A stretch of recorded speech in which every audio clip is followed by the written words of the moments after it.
അല്ലാഹു തആല നമ്മുടെ പാപങ്ങൾ പുറത്തു തരുമാറാകട്ടെ. അല്ലാഹു പുറത്തു തരട്ടെ.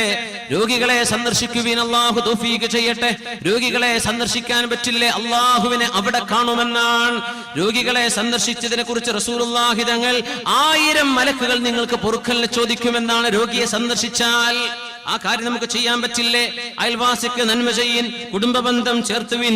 ഇങ്ങനെ ഒരു ദിവസം കഴിഞ്ഞു കിടക്കുമ്പോഴേക്കും ഒരുപാട് നന്മകളായി കിടക്കപ്പായിലേക്ക് കിടക്കാൻ ചെല്ലുമ്പോൾ ബിസ്മിക റബ്ബി, അല്ലാഹുവേ ഒരുപാട് നന്മ ഞാൻ ചെയ്തു റബ്ബേ, ബിസ്മിക റബ്ബി വനഅതു ജംബി, എന്റെ ശരീരം ഞാൻ ഇവിടെ കിടത്തട്ടെ അല്ലാഹ്. ഈ വിരിപ്പിലേക്ക്, ബെഡിലേക്ക്, പായിലേക്ക് ഞാൻ ചെരിഞ്ഞു കിടക്കുകയാണ്.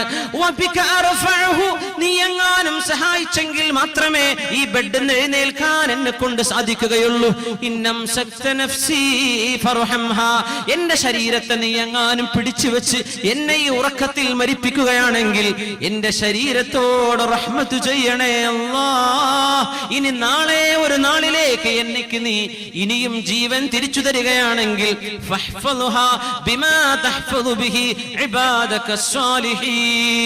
നിന്റെ സജ്ജനങ്ങളെ കാത്തു സൂക്ഷിക്കുന്ന പോലെ നീ എന്നെ സൂക്ഷിച്ചു തരേണമേ എന്ന് ചൊല്ലി കിടന്നുറങ്ങുന്ന മുസ്ലിമിന്റെ ഉറക്കത്തിന്റെ സമയം വരെ ആയിരക്കണക്കിന് നന്മ ചെയ്യാനുള്ള വഴിയല്ലേ മുത്ത് റസൂലുള്ളാഹി സ്വല്ലല്ലാഹു അലൈഹി വസല്ലം പറഞ്ഞു തന്നത്. അല്ലാഹു നമ്മെ സഹായിക്കുമാറാകട്ടെ.